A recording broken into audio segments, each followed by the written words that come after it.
درود شریف اللهم صل على سيدنا ومولانا محمد وعلى آل سيدنا ومولانا محمد وبارك وسلم.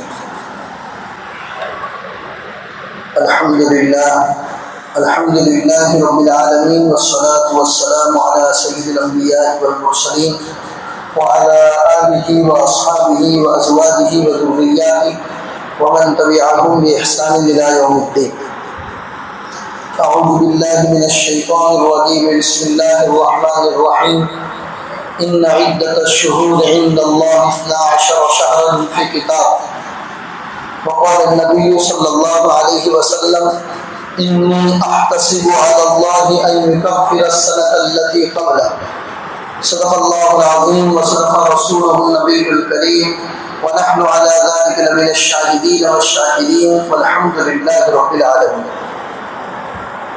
میرے محترم دینی بھائیو، قرآن کریم کی ایک آیت اور نبی پاک صلی اللہ علیہ وسلم کا ایک فرمان آپ کے سامنے پڑا.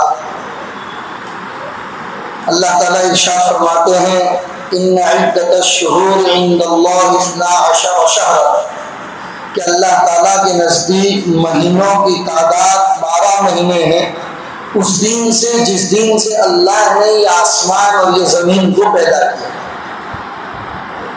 اللہ کے نزدیک مہینوں کی تعداد یہ 12 مہینے ہیں. ان 12 مہینوں میں سے پہلا مہینہ محرم الحرام ہے، جہاں سے ہمارا اسلامی سال شروع ہوتا ہے. اور محرم الحرام کے مہینے کو 4 جو معزز مہینے ہیں جن کو اشہر حرم کہا جاتا ہے، ذی القعدہ، ذی الحجہ، رجب اور محرم، تو ان 4 مہینوں میں محرم کا مہینہ بھی شامل ہے. اللہ نے بڑی عظمتوں والا اور بڑی برکتوں والا اس مہینے کو بنایا.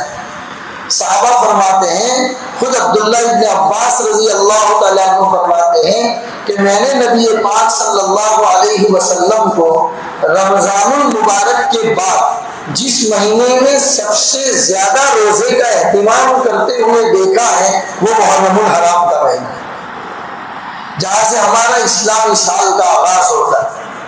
ہمیں انگریزی مہینوں کے نام کا تو پتہ ہے، لیکن اسلامی مہینوں کے نام کا پتہ نہیں، یا اگر ہم نے پڑھ لیے ہو تو شاید ہماری اولاد نہیں جانتی. لہذا میرے بھائیوں، یہی تو ہماری میراث ہے، یہی تو ہماری وراثت ہے، جس کے بارے میں اور جس سماج کے ساتھ، جس تہذیب کے ساتھ ہمیں جڑ کے رہنا ہے، اور آنکھوں کے بند ہونے کے بعد جو کام آنے والی چیزیں ہیں وہ یہی ہے کہ ہم اپنی اسلامی تہذیب و تمدن سے جڑے ہوئے رہیں. یہی ہم کو آگے تک لے جانے والی چیز ہے. بہرحال محرم الحرام کا مہینہ بڑی رحمتوں والا اور بڑی برکتوں والا مہینہ. اس مہینے کے اندر اللہ تبارک و تعالیٰ کی طرف سے کئی فضیلتوں کو بیان کیا گیا. سب سے بڑی فضیلت تو یہ کہ اس میں 10ویں محرم یعنی یوم عاشورہ آتا ہے، جس کو ہم عاشورہ کا دین کہتے ہیں، 10ویں محرم. ہم نے 10ویں محرم کی فضیلت شاید اسی لیے سمجھ لی ہو یا اتنا ہی جانتے ہو کہ اس میں جگر گوشہ رسول حضرت علی اور حضرت فاطمہ الزہرا رضی اللہ عنہما کے جگر کے ٹکڑے حضرت حسین رضی اللہ تعالیٰ عنہ کو کربلا کے میدان میں انتہائی بے دردی کے ساتھ جو شہید کیا گیا، شاید ہم اتنا ہی جانتے. حالانکہ وہ واقعہ بھی تاریخ اسلام کا ایک عظیم ترین واقعہ ہے کہ رسول اللہ صلی اللہ علیہ وسلم جس نواسے سے اتنا پیار اور محبت کرتے ہو کہ جمعہ کا خطبہ دینے کے لیے منبر پہ چڑھے ہو اور اپنے نواسوں کو آتے ہوئے دیکھ لے تو خطبے سے اتر کر ہاتھوں میں اٹھا کے اللہ کے رسول ان کو گود میں اٹھا کے پھر آپ خطبہ دیا کرتے. کبھی کبھی سجدے میں چلے گئے، پتا چلا کہ حسن اور حسین آ کے بیٹھ گئے ہیں، رسول اکرم صلی اللہ علیہ وسلم سجدہ لمبا کر دیا کرتے تھے کہ میرے نواسے بیٹھے ہوئے. عید کے دن حضرت فاطمہ الزہرا رضی اللہ تعالیٰ عنہا کے گھر جاتے، حسن اور حسین کو تیار کرواتے، اور تیار کروانے کے بعد دونوں کو کندھے کے اوپر بٹھا کر شہزادوں کی طرح عید کی نماز پڑھنے کے لیے تشریف لے جاتے. ایسے جگر گوشے کو کربلا کے میدان میں انتہائی بے دردی کے ساتھ جب اپنے ہی لوگوں نے ان کو شہید کر دیا، تاریخ اسلام میں یہ ایک عظیم ترین واقعہ ہے یہ. لیکن صرف عاشورہ کی فضیلت اس ایک واقعے کی وجہ سے نہیں ہے میرے بھائی. عاشورہ کی فضیلت تو حضرت سیدنا حضرت ابراہیم علیہ السلام جنہوں نے مکہ کو تعمیر کیا، مکہ کو بنانے کے بعد، بیت اللہ کو بنانے کے بعد، ان کو ماننے والے مشرکین مکہ بھی اپنے زمانے کے اندر عاشورہ کے دن کی اہمیت کیا کرتے تھے۔ چنانچہ مکہ میں مشہور تھا جب 10ویں محرم آتی، یہ زمانے جاہلیت کی بات کر رہا ہوں، رسول اکرم صلی اللہ علیہ وسلم ابھی نبی نہیں بنے، زمانے جاہلیت میں بھی مشرکین مکہ اپنے کعبے کا غلاف جو بدلتے تھے وہ 10ویں محرم کو بدلتے تھے، اور بڑے اہتمام کے ساتھ وہ بیت اللہ کا طواف کیا کرتے اور روزہ رکھتے تھے۔ نبی اکرم صلی اللہ علیہ وسلم نے دیکھا کہ مشرکین مکہ اس دن کو روزہ رکھتے ہیں، تو حضور نے بھی اپنے ماننے والوں کو کہا کہ آپ لوگ بھی روزہ رکھیں۔ جب آپ مدینہ المنورہ تشریف لے آئے تو آپ نے دیکھا کہ مدینہ کے جو یہودی ہیں وہ بھی 10ویں محرم کو روزہ رکھتے ہیں۔ حضور نے پوچھا ان کو کہ آپ لوگ روزہ کیوں رکھتے ہو؟ تو انہوں نے کہا کہ یہی وہ دین ہے جس دن اللہ کے نبی حضرت موسیٰ علیہ السلام اور بنی اسرائیل کو فرعون کے ظلم و ستم سے نجات ملی تھی۔ فرعون جو ظلم کرتا تھا اس ظلم سے نجات اسی 10ویں محرم کو ملی تھی، اس لیے ہم اس دین کو معزز سمجھتے ہوئے ہم لوگ اس دن کو روزہ رکھتے ہیں۔ نبی اکرم صلی اللہ علیہ وسلم نے مدینہ میں مسلمانوں کو فرمایا ہم لوگ بھی 10ویں محرم کو روزہ مکہ میں بھی رکھتے تھے، مدینہ میں بھی رکھیں گے، لیکن اب یہود لوگ 10ویں محرم کو روزہ رکھتے ہیں، ہمیں یہود کے اگینسٹ جانا ہے، اس لیے اب ہم 9ویں اور 10ویں 2 دن کے روزے رکھتے ہیں تاکہ یہودیوں کے ساتھ مشابہت نہ ہو جائے۔ اسلام کتنا پاکیزہ مذہب ہے میرے بھائیوں، اور آپ کو اور مجھے دی ہوئی اسلام کی جو تہذیب، تمدن، کلچر اور طور و طریق جو اللہ نے مجھے اور آپ کو دیا ہے وہ اتنا پیارا ہے کہ اس کو چھوڑ کے کسی اور تہذیب میں یا کلچر میں ہمیں جانے کی ضرورت نہیں۔ اتنا پیارا مذہب اللہ نے ہم کو دیا ہے اور کہا کہ تمہارا ہی تہذیب مکمل ہے، آپ کو کسی اور کو فالو کرنے کی ضرورت نہیں ہے، بلکہ یہودیوں کو تو بالکل فالو کرنے کی اجازت نہیں ہے۔ من تشبہ بقوم فہو منہم، حضور نے فرمایا جو جس قوم کے ساتھ مشابہت اختیار کرے گا کل قیامت کے دن اس کا حشر اس قوم کے ساتھ، یعنی عبادت جیسی عبادت میں بھی یہودیوں کے ساتھ مشابہت اختیار کرنے کی اسلام میں اجازت نہیں۔ حضور نے فرمایا 10ویں محرم کو تو وہ لوگ بھی روزہ رکھتے ہیں اور ہم بھی رکھتے ہیں، لہذا ہم 9ویں اور 10ویں کو روزہ رکھیں۔ کسی وجہ سے اگر 9ویں کو نہیں رکھ پائے تو 10ویں کے ساتھ 11ویں کو بھی روزہ رکھو تاکہ یہودیوں کے ساتھ تمہاری مشابہت ہو۔ تو بہرحال میں یہ کہہ رہا تھا کہ عاشورہ کا جو دن ہے 10ویں محرم جس کو ہم بولتے ہیں اس کو عاشورہ کہا جاتا ہے، کیونکہ عشرۃ 10 کو عربی میں 10 کو عشرۃ بولتے ہیں، اسی سے یہ عاشورہ بنایا گیا ہے اور 10ویں محرم کو یوم عاشورہ کہتے ہیں۔ اس کی بڑی فضیلت اللہ تبارک و تعالیٰ نے عنایت فرمائی، اور اس کی فضیلت میں نے پہلے ہی بتایا صرف اس لیے نہیں ہے کہ اس میں سیدنا حضرت حسین رضی اللہ تعالیٰ عنہ کی شہادت ہوئی، بلکہ کئی ایسے واقعات ہیں جو 10ویں محرم کو پیش آئے۔ اللہ تبارک و تعالیٰ نے یہ آسمان، یہ زمین، یہ چاند اور یہ ستارے اور ہماری تقدیر کو لکھنے والا قلم، یہ اللہ تبارک و تعالیٰ نے 10ویں محرم کو پیدا کیا۔ حضرت آدم علیہ السلام کی مٹی کا پتلا جو اللہ نے تیار کیا اور پتلے کے اندر جو روح پھونکی گئی وہ بھی 10ویں محرم کو پھونکی گئی۔ بعد میں حضرت آدم علیہ السلام ایک چوک کی وجہ سے جب جنت سے نکالے گئے اور دنیا میں آ گئے، دنیا میں آنے کے بعد روزانہ روتے تھے، اللہ تبارک و تعالیٰ سے توبہ استغفار کرتے تھے۔ حضرت آدم علیہ السلام کی توبہ جو قبول ہوئی وہ بھی 10ویں محرم کو ہوئی۔ اللہ کے ایک نبی گزرے ہیں جن کا نام ہے حضرت ادریس علیہ السلام۔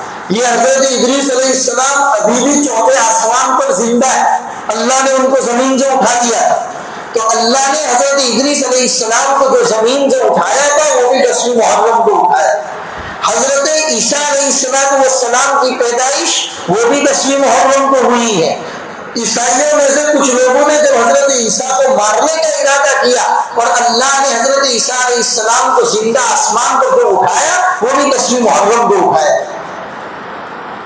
اللہ کے نبی حضرت موسیٰ علیہ السلام فرعون کے چنگل سے، فرعون کے پنجے سے بنی اسرائیل کو جو بچا کر نکال کر جو وادی نیل کو پار کر کے جو لے گئے تھے، وہ بھی 10ویں محرم کو لے گئے۔ اللہ کے نبی حضرت ایوب علیہ السلام جن کو اللہ نے اس آزمائش میں مبتلا کیا تھا کہ آپ ایک بیماری میں مبتلا ہو گئے تھے، بدن میں کیڑے مکوڑے وغیرہ پڑ گئے تھے، ایک روایت کے مطابق ہے، خدا جانے صحیح روایت ہے غلط روایت ہے، لیکن حضرت بیمار ہوئے تھے، یہ بات پکی، سخت بیمار ہوئے تھے، وہ بھی ابلیس نے امتحان کے اندر آپ کو ڈالا۔ تو بہرحال حضرت ایوب علیہ السلام کو اس بیماری سے جو شفا اللہ نے نصیب فرمائی تھی، وہ بھی 10ویں محرم کو نصیب فرمائی، عاشورہ کے دن۔ تو عاشورہ کے دن میں بڑی فضیلت والے کام ہوئے میرے بھائیوں۔ نبی پاک صلی اللہ علیہ وسلم کا نکاح سیدنا حضرت خدیجہ الکبریٰ رضی اللہ تعالیٰ عنہا کے ساتھ جو ہوا ہے، وہ بھی 10ویں محرم کو ہوا، اور قیامت بھی 10ویں محرم کو قائم ہو، یوم عاشورہ کو قیامت آئے۔ تو یہ دین بڑی فضیلت والا دین ہے، اس میں اللہ تبارک و تعالیٰ نے بڑی فضیلتیں رکھی ہیں میرے بھائیوں۔ اس کی فضیلتوں کو بیان کرنے کے لیے جائے تو مستقل روایتیں ہیں، اور جس آدمی کو عمل کرنا ہو اس کے لیے تو ایک فضیلت کی روایتیں کافی ہے، اور جس کو عمل ہی نہ کرنا ہو اس کو تو پورے ہفتے سناتے رہو، کوئی فرق نہیں پڑنے والا۔ بہرحال عاشورہ کا دین بڑی فضیلت والا دین ہے۔ میں پھر سے کہتا ہوں، صرف اس لیے نہیں کہ سیدنا حضرت حسین کی اس میں شہادت ہوئی تھی، بلکہ سیدنا حضرت حسین کی شہادت کے ساتھ ساتھ یہ دین جب سے دنیا بنی ہے اس دین سے لے کر قیامت کے دین تک یہ دین ہمیشہ فضیلت والا دین رہے۔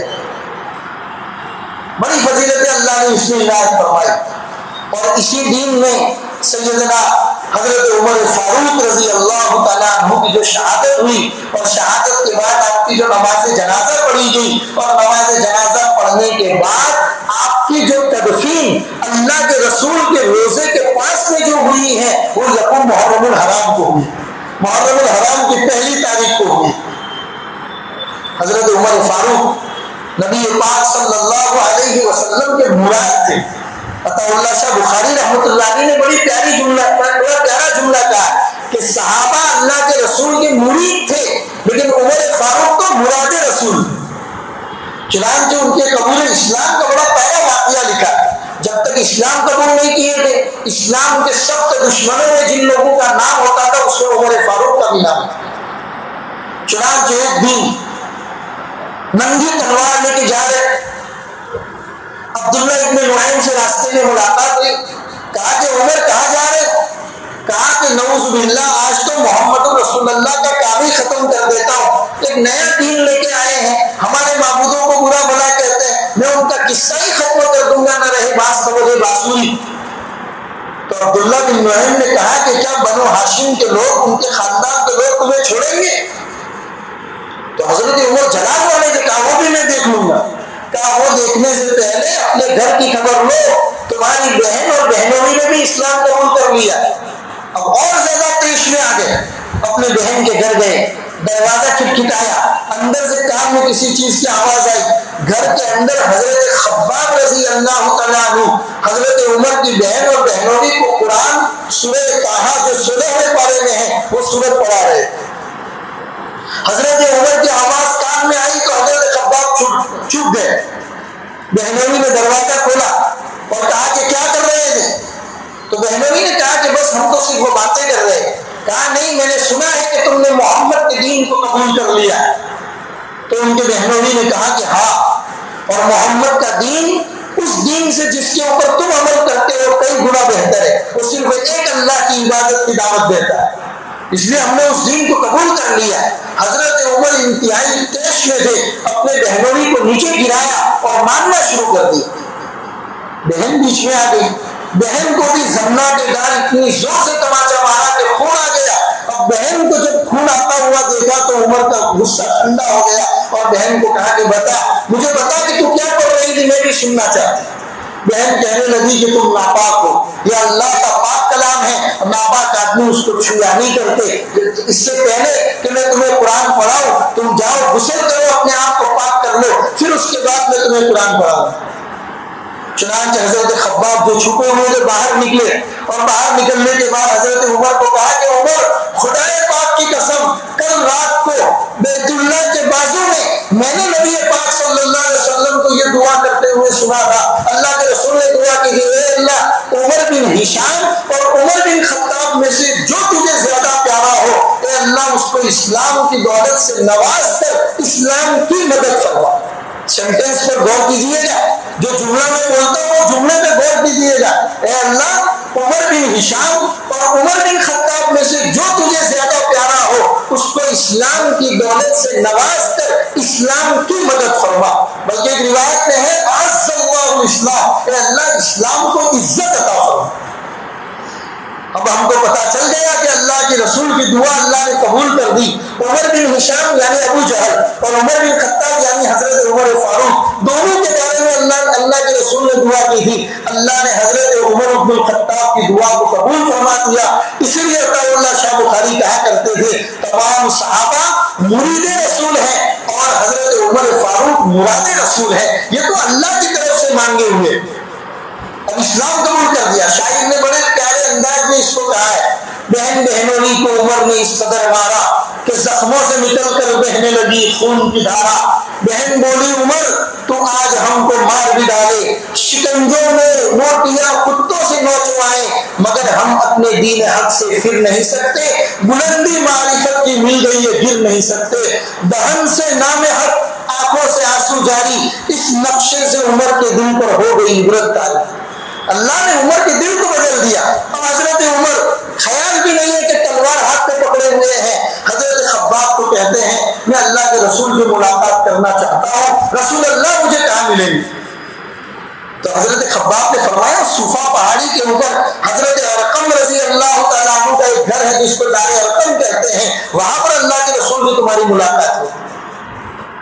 حضرت عمر خطاب اللہ کے رسول کی ملاقات کے لیے جا رہے، حضرت حمزہ اللہ کے رسول کے بازو میں بیٹھے ہوئے جو اللہ کے رسول کے چچا، لوگوں نے کہا یا رسول اللہ عمر بڑے ٹیش میں آپ کے پاس آ رہے۔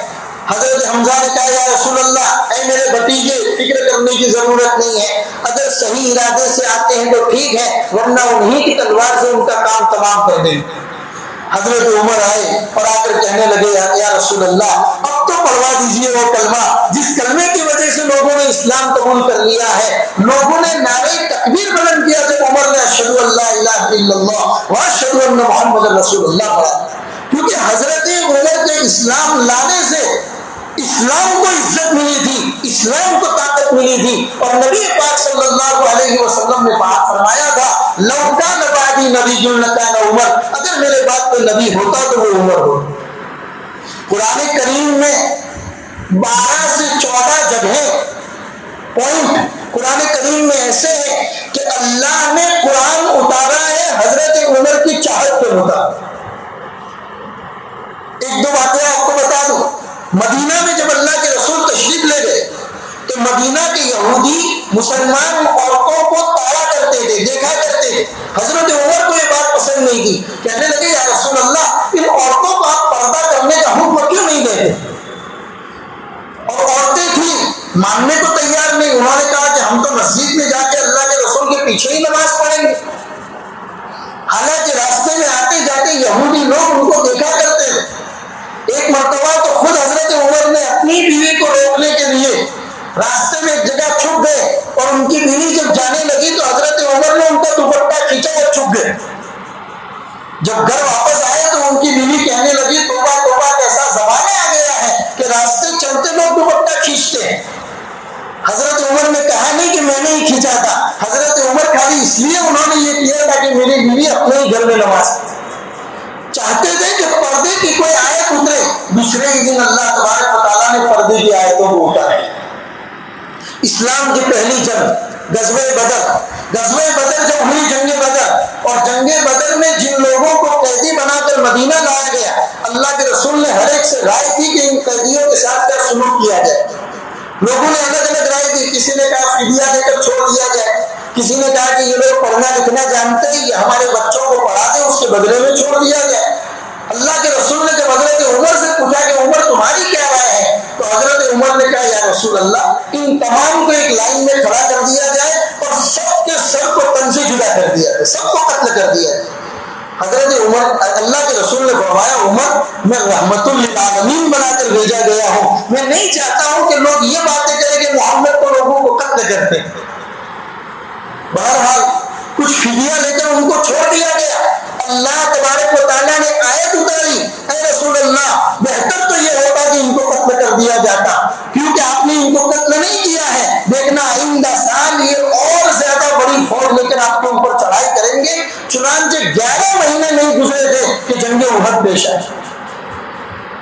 یہ باتیں یہودیوں کا جو سب سے بڑا سردار تھا عبداللہ بن ابی منافق، جس نے یہ بیج بویا تھا، اور اسی کے اس برے کرتوت کی وجہ سے سیدنا حضرت حسین رضی اللہ تعالیٰ عنہ کی جو شہادت پیش آئی ہے، اور کربلا کے میدان میں جن لوگوں نے آپ کو شہید کیا ہے وہ اسی عبداللہ بن ابی کے پروردہ تھے اور تیار کردہ تھے۔ جب وہ عبداللہ بن ابی مرا، بڑا چالاک تھا، مرنے سے پہلے اپنے بیٹے کو کہہ رہا ہے بیٹا جاؤ اللہ کے رسول سے جا کر کہو کہ آپ اپنا کرتا مجھے دیجئے، میں اپنا کفن آپ کے کرتے میں لینا چاہتا ہوں، اور اللہ کے رسول سے جا کر کہیے کہ میرے مرنے کے بعد میری نماز جنازہ آپ پڑھائیں۔ چنانچہ ان کے بیٹے پکے صحابی تھے، نیک آدمی تھے، انہوں نے آ کے کہا یا رسول اللہ میرے باپ کی وصیت ہے کہ وہ آپ کے کرتے میں کفن لینا چاہتے ہیں اور آپ ان کی نماز جنازہ پڑھائیں۔ نبی پاک صلی اللہ علیہ وسلم فوراً تیار ہو گئے۔ صحابہ نے منع کیا یا رسول اللہ آپ کس آدمی کی نماز جنازہ پڑھانے جا رہے ہیں؟ اگر آپ اس کی نماز جنازہ پڑھائیں گے تو لوگ کہیں گے کہ عبداللہ تو صحیح آدمی تھا۔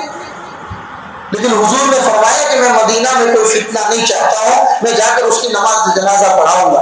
حضور نماز جنازہ پڑھانے گئے، نماز جنازہ پڑھا کر واپس آئے، 11ویں پارے کی آیت اللہ نے اتاری فرح المخلفون بمقعدہم خلاف رسول اللہ، اے نبی آپ کو اس کی نماز جنازہ نہیں پڑھانی چاہیے۔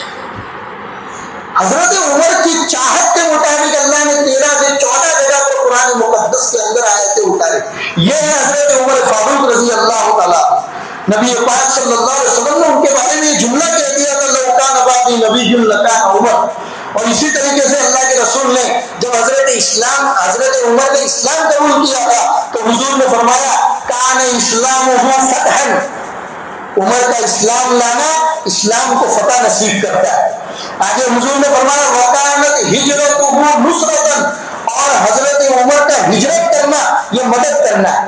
چنانچہ ہوا جس دن حضرت عمر نے اسلام قبول کیا اس دن آ کے اللہ کے رسول سے کہہ رہے یا رسول اللہ اب دار رقم میں چھپ کر نماز پڑھنے کی ضرورت نہیں ہے، اب بیت اللہ کے اندر اعلان آ کے نماز پڑھو، میں دیکھتا ہوں کہ کون آپ کو ستا ہے۔ اور جس دن مدینہ ہجرت کرنے کا ارادہ کیا تو بیت اللہ میں گئے، اعلان کروایا اے سرداران قریش آؤ اور دیکھو آج میں مکہ چھوڑ کر مدینہ ہجرت کر کے جا رہا ہوں اور کھلا جا رہا ہوں، کہہ کر جا رہا ہوں، کل اٹھ کے تم یہ باتیں مت کرنا کہ عمر چھپا کر ہجرت کر کے چلا گیا۔ آج اگر کوئی اپنے بچوں کو یتیم کرنا چاہتا ہو اور اپنی بیوی کو بیوہ بنانا چاہتا ہو وہ آگے اور عمر کا راستہ روک کے دکھائے۔ کھلا ہجرت کر کے مدینہ منورہ تشریف لے گئے۔ اس لیے حضور نے فرمایا کہ وکانت ہجرتہ نصرتا وکانت امامتہ رحمتا، اور جو 12 سال تک آپ نے خلافت کو سنبھالا، انشاءاللہ کبھی اس کے بارے میں گفتگو کریں گے، 12 سال تک آپ نے جو خلافت کو سنبھالا ہے آپ کی پوری خلافت رحمت بن کر گزری۔ اپنے تو اپنے غیر بھی بولنے کو مجبور ہو گئے۔ ہندوستان کی عظیم شخصیت جن کو ہم مہاتما گاندھی کے نام سے یاد کرتے ہیں، انہوں نے بھی یہ جملہ اپنی ڈائری کے اندر لکھا اور تاریخ میں لکھا کہ عمر اگر کچھ اور سال زندہ رہ جاتے تو دنیا کا نقشہ کچھ اور ہو۔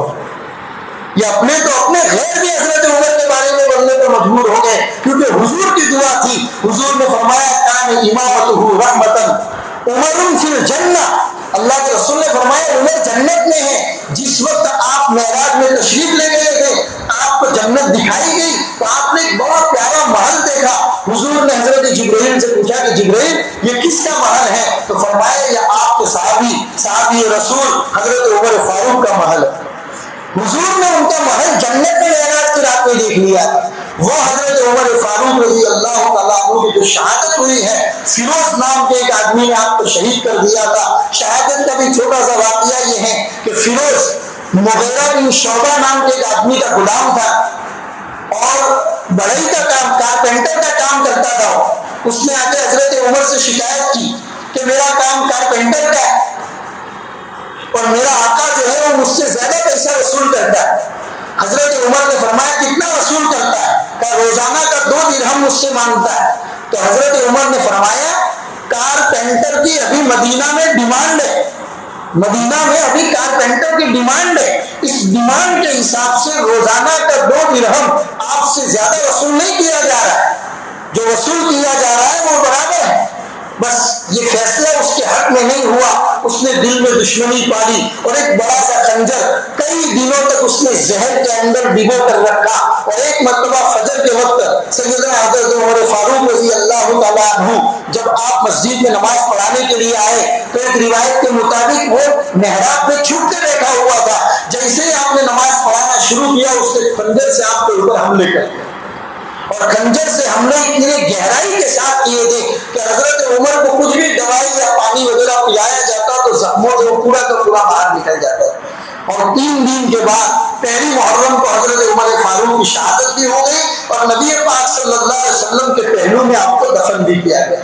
تو میرے بھائیوں یہ محرم کا مہینہ اس میں کئی اہم واقعات پیش آئے ہیں. صرف اتنا نہ سمجھے کہ سیدنا حضرت حسین کا واقعہ ہی پیش آیا ہے. میرے بھائی اپنے بچوں کو بٹھا کر اسلامی تہذیب سکھاؤ، 12 مہینوں کے نام ان کو بتاؤ، محرم سے لے کر ذی الحجہ تک، اور 10ویں محرم کی فضیلت اپنی اولادوں کو بتاؤ. اور یہ کتنے واقعات میں نے آپ کو بتائے کہ عاشورہ کے دن اللہ نے آسمان، زمین، قلم کو پیدا کیا. 10ویں محرم کو اللہ نے حضرت آدم علیہ السلام کو پیدا کیا. حضرت آدم علیہ السلام کی توبہ 10ویں محرم کو قبول ہوئی. حضرت ادریس علیہ السلام آسمان پر 10ویں محرم کو اٹھائے گئے. حضرت ایوب علیہ السلام کو بیماری سے شفا 10ویں محرم کو ملی. حضرت نوح علیہ السلام کی کشتی جوبی پہاڑ کے اوپر مصر میں جو آ کے ٹھہری تھی وہ بھی 10ویں محرم کو ٹھہری.